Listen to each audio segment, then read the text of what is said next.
welcome back to Christine's Home Affairs. Today I'm just going to give you a little bit of a tip on how to use your machine when you're sewing. A lot of people have a tendency to pull their work or tug on their work as they're feeding their fabric through, and I just want to show you how to actually feed your fabric through without doing any damage to your machine and your needle, and not to cause any puckers on your fabric as well. So as we pull our fabric, it'll distort your fabric a little bit when you're sewing. So hang around and I'll just show you very quickly how to actually feed your fabric through without doing damage to your machine. What we're going to do now is show you how to actually feed your fabric when you're sewing. So when you're sewing, you do not want to be pulling this way and you don't want to be pulling that way. I'm going to show you what happens when you do actually do that. So I'm going to do a stitch. I'm going to put my foot down first. I'm going to do a few stitches and just let the fabric feed through on its own. So you can see that it doesn't need any help from us. All it needs is guidance as to where we want to sew. Now if I take this off here, this needle needs to go down perfectly in the center of this stitch plate. Okay, so we've just got a small area here where the needle goes down, and you can actually see some little nicks in the plate here, and this is because the previous owner, when they've used the machine, they've pulled their fabric one way or the other.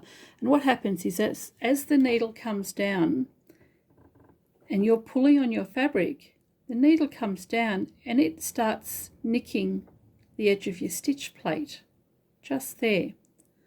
Now this is going to cause problems with skip stitches. It's going to damage your plate, of course, as well, and it can affect lots of other things with your machine.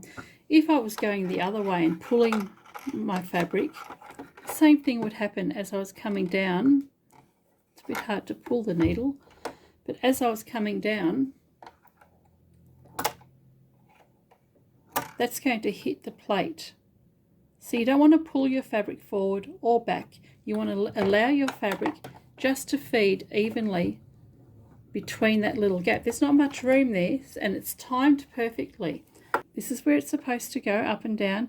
Now if I push on that, which is mimicking me pulling my fabric to the back, I'm going to hit my plate.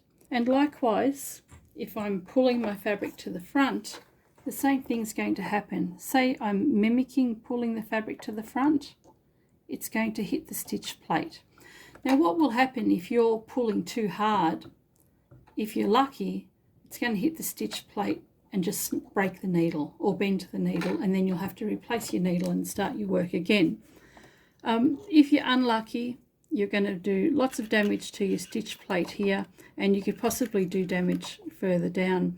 The other thing you'll do is actually do some damage to the bottom, the tip of your needle. That will then do damage to your fabric, especially if you're working on stretch fabric that runs.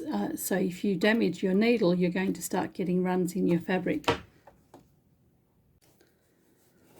So now that I've shown you how the needle deflects when you're sewing if you pull your fabric, this is what we want to do when we are sewing. We just want to place our fabric underneath the foot, put it into the position that you want your seam allowance to be, and just sew. So I'm not pulling my fabric here, I'm not tugging it at the back, I'm just guiding it. And at the moment what I'm doing is looking at the edge of this foot as my seam guide. So I want my fabric just to go along the edge of the foot here.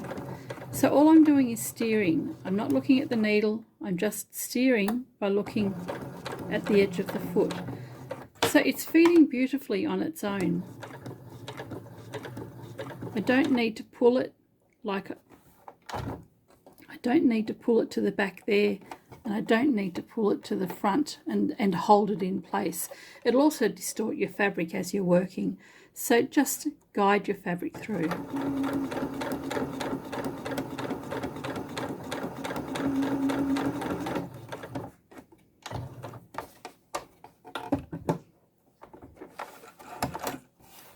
There we go.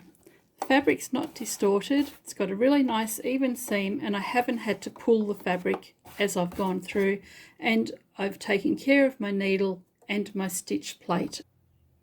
Thanks for watching. Hope you've enjoyed this video. If there's anything else you'd like to see or any machine maintenance information that you'd like to know about, any tips or techniques on any bits of sewing, let me know. Pop it in comments down below and I'll be happy to do a video for you on your choice. See you next time.